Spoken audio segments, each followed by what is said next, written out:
Friends, RM study 99 के YouTube channel में एक बार आप सभी का फिर से स्वागत है।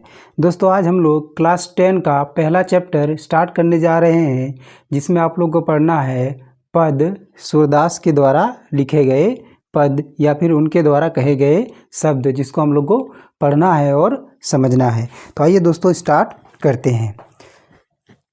देखिए दोस्तों, इस चैप्टर में जो हम लोग को पढ़ना है, इस पद वाले सेशन में जो पढ़ना है, इसमें पढ़ना है आपका कृष्ण लीला से संबंधित घटनाएं जो है वो बताई गई है। जब कृष्ण जो है आपका वृंदावन छोड़ करके मथुरा चले जाते हैं और वहीं पे अस्थायी रूप से वो रहने लग जाते हैं, और उसके बाद अपने दोस्त के सहारे जो गोपियों को योग संदेश भेजते हैं, और उन्हीं योग संदेश को लेकर के उनका मित्र जो है उन गोपियों के पास आता है और उनको वो योग संदेश सुनाता है। उसी को लेकर के यहाँ पे बहसें हो रही है कृष्ण के मित्र उद्धव और गोपियों के बीच। तो आइए दोस्तों हम लोग देखते हैं इसमें क्या कुछ दिया है, क्या कुछ कौन सी लाइनें कही गई है।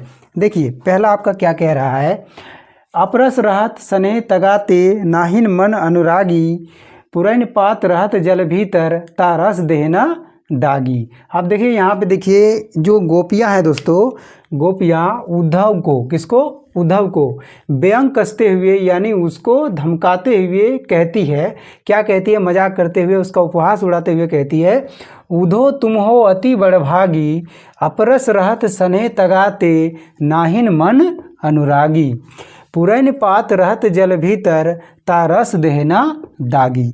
दोस्तों इसमें क्या बताया गया है, जो गोपियां हैं, गोपियां उद्धव को व्यंग कसते हुए यानी उसका उपहास उड़ाते हुए, उनका मजाक उड़ाते हुए कह रही है, उद्धव तुम गजब के इंसान हो, गजब आदमी हो, तुम भगवान श्री कृष्ण के साथ रहते हो, लेकिन तुमने कभी भगवान श्री कृष्ण के प्रेम को समझा ही नहीं है। ठीक तुम उसी प्रकार हो जिस प्रकार पुरैन पात, दोस्तों पुरैन पात गांव घर में मिलता है, तालाबों में मिलता है, जिसको हम लोग कमल का पत्ता भी कहते हैं, उसको गांव घर में पुरैन कहा जाता है। क्या कहा जाता है दोस्तों, पुरैन। तो पुरैन का जो पत्ता होता है दोस्तों, पानी में रहने के बाद भी उस पर पानी का एक बूंद भी ठहरता नहीं है। उसी प्रकार जो है यहाँ पे गोपियाँ है उद्धव का उपहास उड़ाते हुए कहती है कि सुनो उद्धव, तुम श्री कृष्ण के साथ इतने सालों से रह रहे हो, लेकिन तुमने कभी श्री कृष्ण के प्रेम को जाना ही नहीं है, समझा ही नहीं है। तुम बड़े भाग वाले हो कि तुमने उसके प्रेम को समझा नहीं है। उसके बाद कहती है कि ठीक उसी प्रकार जिस प्रकार पुरैन पात कम पानी के अंदर रहने के बाद भी उस पर पानी का एक बूंद भी दाग नहीं चढ़ता है, ठीक उसी प्रकार तुम पर भी प्रेम का एक अंश भी नहीं लगा है। अगला लाइन क्या कह रहा है दोस्तों, आइए देखते हैं। जयो महा तेल की गागरी, बूंद न ताको लागी, प्रीति नदी में पाँव न बोरियो, दृष्टि रूप परागी। अब वो कह रहे हैं कि देखिए एग्जाम्पल दे रहे हैं और ज़्यादा, और उद्धव को कस रहे हैं, उस पर उसका उपहास उड़ा रहे हैं कि ठीक उसी प्रकार जिस प्रकार जो गगरी होता है, गगरी में अगर तेल लगा दिया जाए, गगरी दोस्तों एक मिट्टी का बर्तन होता है, अगर उस पर आप तेल लगा दीजिए, तेल लगा करके उस पर आप कितना ज़्यादा पानी डुबाइए, तो फिर पानी आप जैसे उस पर पानी उससे बाहर निकालिएगा तो उस पर पानी का एक बूंद भी नहीं ठहरता है। ठीक उसी प्रकार उद्धव को कह रही हैं कि तुम भी उसी प्रकार हो कि भगवान श्री कृष्ण के साथ रह के भी उनके प्रेम की नदी में तुमने अपना पाँव जो है वो नहीं रखा है। अगला लाइन क्या कह रहा है दोस्तों, देखिए, सूरदास अबला हम भोरी, गुर चाटी जय हो पागी। हम लोग अबला नारी है जो श्री कृष्ण के प्रेम से इस तरह से निपट गए हैं कि उनके प्रेम को भुला नहीं पा रहे हैं, नहीं उनसे अलग हो पा रहे हैं। ठीक उसी प्रकार जिस प्रकार गुड़ में जब चींटी चिपक जाती है तो चींटी को पता है कि इससे मेरी मृत्यु हो जाएगी, मैं यहाँ से नहीं निकल पाऊंगी, मेरे पाँव फंस जाएंगे, बावजूद गुड़ इतना मीठा होता है कि चींटी उसे छोड़ नहीं पाती है। कुछ इसी प्रकार का हाल हमारा हो चुका है श्री कृष्ण के प्रेम में। आगे देखते हैं दोस्तों अगला लाइन क्या कह रहा है, अगला पैराग्राफ क्या है। मन की मन ही मांझ रही, कही जाए कौन पे उधो, नाही प्रत कही, अवधि आधार आस आवन की, तन मन व्यथा सही। अब गोपिया जो है मन ही मन अपने आप को कोस रही है, मन ही मन अपने मन को शांत कर रही है, मन ही मन मांझ रही है, मतलब अपने आप को शांत कर रही है, अपने आप को मना रही है कि इतने दिन तक हमने जब श्री कृष्ण का इंतज़ार किया है तो कुछ और पल से ही हम लोग श्री कृष्ण का इंतज़ार कर सकते हैं, ये अगला लाइन में ही कह रही है। अब आगे देखते हैं दोस्तों अगला क्या है। अब इन जोग संदेशनी सुनी सुनी बिरहनी बिरह दही चाहती है तू गुहारी जियती ते उत ते धार वही।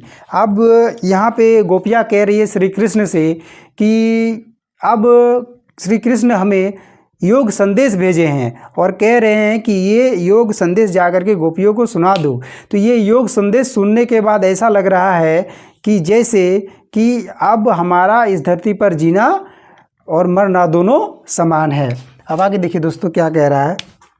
सूरदास अब धीर धरहि क्यों मर ज़्यादा ना लही। अब गोपिया कह रही है कि अब जी के ही हम क्या करेंगे, इससे अच्छा हम मर ही जाते हैं। और वही लाइन यहाँ पे लिखा हुआ है दोस्तों, देखिए आप साफ साफ समझ सकते हैं। सूरदास अब धीर धरहि क्यों मर ज़्यादा ना लही। इसका मतलब क्या है कि अब धीर धरने की कोई बात नहीं है। अब योग संदेश हम लोग सुनने से अच्छा है हम लोग मर ही चले जाते हैं, हम लोग मर ही जाते हैं। इस तरह की बातें जो है गोपियाँ उद्धव को कह रही है। किसको कह रही है? उद्धव को। और ये उद्धव कौन है दोस्तों? उद्धव जो है भगवान श्री कृष्ण के मित्र है, जो गोपियों के पास आए थे योग संदेश लेकर के, जो श्री कृष्ण के द्वारा भेजा गया था। अब आगे देखते हैं दोस्तों अगला जो 2 पैराग्राफ है उसमें क्या कुछ दिया हुआ है। आइए दोस्तों अब हम आगे के 2 पैराग्राफ देखते हैं, इसमें क्या कुछ दिया हुआ है सूरदास के पद में। देखिए दोस्तों इसमें क्या कह रहा है। हमरे हरि हारिल की लकड़ी मन करम बचन नंद बन उर यह दृढ़ करी पकड़ी जगत सोवत सपन दिवस निसी कान्हा कान्हा जकरी सुनत जोग लागत है ऐसो जयो करी करई ककड़ी सुन तो व्याधि हमको ले आए देखी सुनी ना करी यह तो सुर तिनहि ले सौंपो जिनके मन चक्री। दोस्तों इस वाले पद में जो गोपियाँ है वो तुलना कर रहे हैं, अपनी तुलना कर रहे हैं किसके साथ? एक पक्षी होती है दोस्तों जिसका नाम है हारिल। क्या नाम है दोस्तों? पक्षी का नाम दिया हुआ है हारिल। तो जो ये जो पक्षी होती है दोस्तों, इसको एक हिंदू धर्म के हिसाब से इसको एक श्राप मिला हुआ है, एक सांप मिला हुआ है। इसका ये सांप है कि ये अगर किसी भी पेड़ की डाली पे बैठेगी तो वो डाली टूट जाएगी।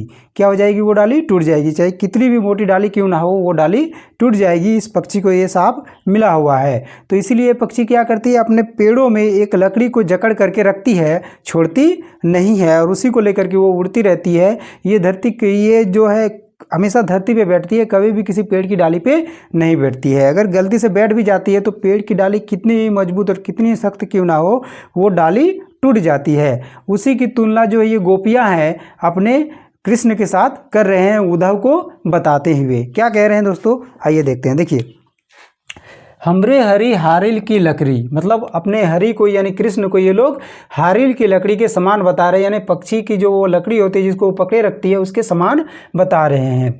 आगे कह रहे हैं मन करम वचन नंद उर यह दृढ़ करी पकड़ी, कि ठीक उसी प्रकार जिस प्रकार नंदन यानी भगवान श्री कृष्ण जो थे वो वैसे तो देव पुत्र थे वासुदेव एवं जानकी के, लेकिन उनका लालन पालन जो है नंद के द्वारा किया गया था। इसलिए नंद की चर्चा कर रहे हैं कि जिस प्रकार वो नंद के हृदय में बसे हुए हैं उसी प्रकार जो ये श्री कृष्ण है उनके भी हृदय में बसे हुए हैं, गोपियों के हृदय में भी बसे हुए हैं। वही कह रहा है, देखिए मन करम वचन नंद नंदन उर यह दृढ़ करी पकड़ी जागत सोवत स्वप्न दिवस निसी कान्हा कान्हा जकरी। कहने का मतलब क्या है कि ये लोग जागते हुए सोते हुए स्वप्न में दिन में रात में, देखिए दिवस मतलब दिन, निसी मतलब रात, हर समय ये लोग क्या क्या जप रही है? कान्हा कान्हा जप रही है। मतलब हर समय ये लोग भगवान श्री कृष्ण को ही याद करती रहती है।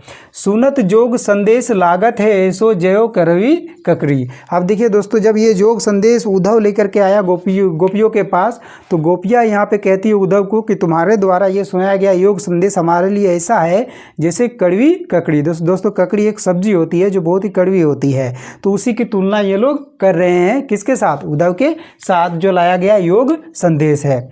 सुन तो बेहदी हमको ले जाए देखी सुनी ना करी, यह तो सूर तिन्हि ले सौंपो जिनके मन चक्री। ये गोपियाँ कह रही हैं कि सुनो उद्धव, तुम ये योग संदेश जो तुम लाए हो अपने साथ, जो तुम हमें सुना रहे हो, यह योग संदेश जा करके तुम उन्हीं को सुनाओ जिनका मन चक्री होता है, जिसका मन किसी एक पर लगता नहीं है। हमारा मन तो श्री कृष्ण के साथ चला गया है, हमारा मन चक्री नहीं है। चक्री मतलब होता है जिसका मन किसी एक जगह पे टिकता नहीं है। तो वही कह रहे हैं जिसके मन चक्री, यानी आप ये योग संदेश उनको जाके सुनाओ जिसका मन चंचल होता है, जिसका मन किसी एक पर टिकता नहीं है। आप हमें यह योग संदेश ना सुनाएं, ये कह रही है गोपियाँ। आप देखिए दोस्तों पैराग्राफ नंबर 4 में क्या कह रहा है। पैराग्राफ नंबर 4 में क्या कह रहा है दोस्तों, हरि है राजनीति पढ़ी आए। क्या कह रहा है दोस्तों, हरि है राजनीति पढ़ी आए, समूझी बात कहत मधुकर के समाचार सब पाए। एक अति चतुर है तू पहले ही, अब गुरु ग्रंथ पढ़ी आए।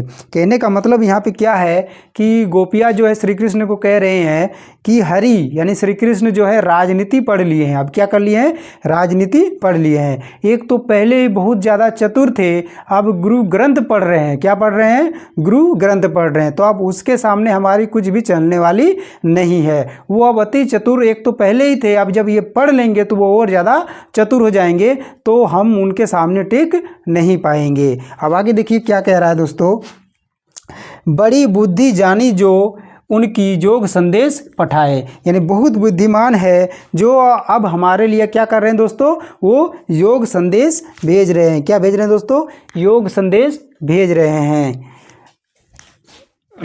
अगला, उधो भले लोग आगे के घर हित ढोलत धाए, अब अपने मन फेर पाए चलत जू हेतु चुराए। अब क्या है कि उनके कारण हमारी स्थिति ऐसी हो गई है उद्धव कि हम लोग अपने वृंदावन में जब चलते हैं तो लोगों से जी चुराते हुए चलते हैं कि लोग हम पर ताने कसते हैं कि श्री कृष्ण अब और नहीं आएगा, इंतज़ार करो श्री कृष्ण आ रहा है। इस तरह की तरह तरह की बातें जो हैं गोपियों को सुनाते थे लोग, कहाँ पे, वृंदावन में। वही बात वो कह रही हैं उद्धव को कि तुमने ये योग संदेश बिना जाने समझे सुना दिया, हमारे साथ यहाँ पे क्या घटनाएं घट रही है, कैसी कैसी दशाएं बीत रही हैं, लोग हम पर किस तरह के उपवास उड़ा रहे हैं, वो बात गोपियाँ कह रही है किसको, उद्धव को, कि भले मन एक बार आकर के हमसे देख तो लेते कि हमारी अवस्था कैसी है। अगला क्या है दोस्तों, ये देखते हैं। तो क्यों अनति करे आपनु जे और अनति छुड़ाए। तो ये वही बात यहाँ पर लास्ट में कह रही है कि कृष्ण ने ये साबित कर दिया कि अपने ही सबसे ज़्यादा दुख देते हैं। वो लोग श्री कृष्ण को अपना मानते थे, उनके साथ खेल कूद करके बड़े हुए थे श्री कृष्ण के साथ, इसलिए श्री कृष्ण को वो भुला नहीं पा रहे थे।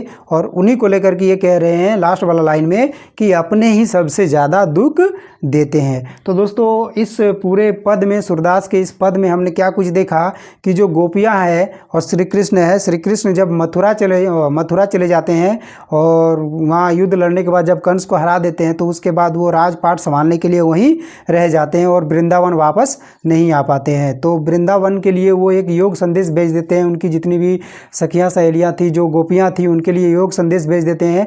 और वो योग संदेश को लेकर के जब उद्धव यहाँ पहुँचता है तो उद्धव के साथ गोपियों की जब मुलाकात होती है तो गोपियों और उद्धव के बीच जो बातचीत होती है दोस्तों, उसी बातचीत को यहाँ पे इस सूरदास जी के द्वारा यहाँ पे एक पद के रूप में रचा गया है, जिसमें बड़े अच्छी बातें कही गई है। और इसमें दोस्तों ज़्यादातर देखा जाए तो ब्रज भाषा का उपयोग किया गया है। किस भाषा का, ब्रज भाषा का उपयोग किया गया है।